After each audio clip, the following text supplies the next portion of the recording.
এই যে এখানে আমার সব পুকিরা শুয়েছে, সব পুকির দল এখানে 4টে শুয়েছে।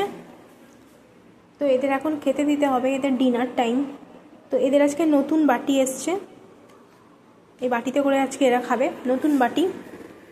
তো এখানে মা ফ্যান চালিয়ে ভাত ঠান্ডা করতে দিয়েছে, ভাত ঠান্ডা হয়ে গেলে আমি ওদের ভাত মাখিয়ে এই নতুন বাটিতে আমি ওদের খেতে দেবো।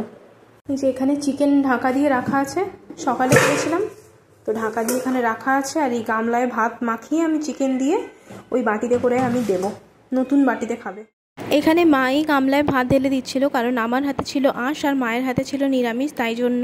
তারপরে এখানে আমি একটু ঝোল দিয়ে ভালো করে ভাতটা মাখিয়ে নিলাম। আসলে ঝোল বলতে চিকেনটাকে ভালো করে ধুয়ে জল দিয়ে নুন হলুদ একটু জিরা গুঁড়ো একটু ধনে গুঁড়ো এগুলো দিয়েই আমি সেদ্ধ করে নিই।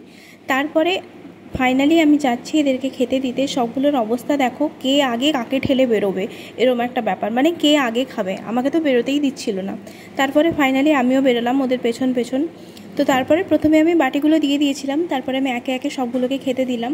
আসলে কি বলো তো, আগে না আমরা দই ভাত দিতাম, দই ভাত, তারপরে তারপরে কাঠি গজা দিয়ে, তারপরে খাস্তা গজা দিয়ে, মিষ্টি দিয়ে, আমুল দুধ দিয়ে ভাত দিতাম। কিন্তু ডক্টর বললো যে ওগুলো দিয়ে ভাত দিলে ওদের পিঠের যে লোমগুলো ওগুলো উঠে যায় এবং বিভিন্ন রকমের রোগ দেখা দেয় ওদের গায়ে। তো তাই জন্যই আমরা ঠিক করেছি যে এবার থেকে আমরা চিকেন দিয়েই ভাত দেবো আর ডগ ফুড আনবো, তো ওটা দিয়েই মোটামুটি ওদেরকে খাওয়াবো। তো আমি দেখছি প্রায় সপ্তাহ 2 ধরে চিকেন দিয়েই ভাত দিচ্ছি। ওটা দেওয়ার পরে ওদের গায়ে মানে গাতে আর চুলকানিও হয় না, কোনো গন্ধও হয় না, গায়ের লোমও ওঠে না। তো আমরা ডিসাইড করেছি যে এবার থেকে ওই চিকেন দিয়েই ভাত দেবো, আর দই ভাত দেবো না। তো যাই হোক, এখানে লাইন দিয়ে সবগুলো খাচ্ছে। ওদের চিকেন এলে ওদের এক্সাইটমেন্টই আলাদা, ওরা বসে যায় আগের থেকে লাইন দিয়ে, মানে কে আগে খাবে ওরকম একটা ব্যাপার। তো ঠিক আছে, ওরা খাক, আজকের জন্য টাটা।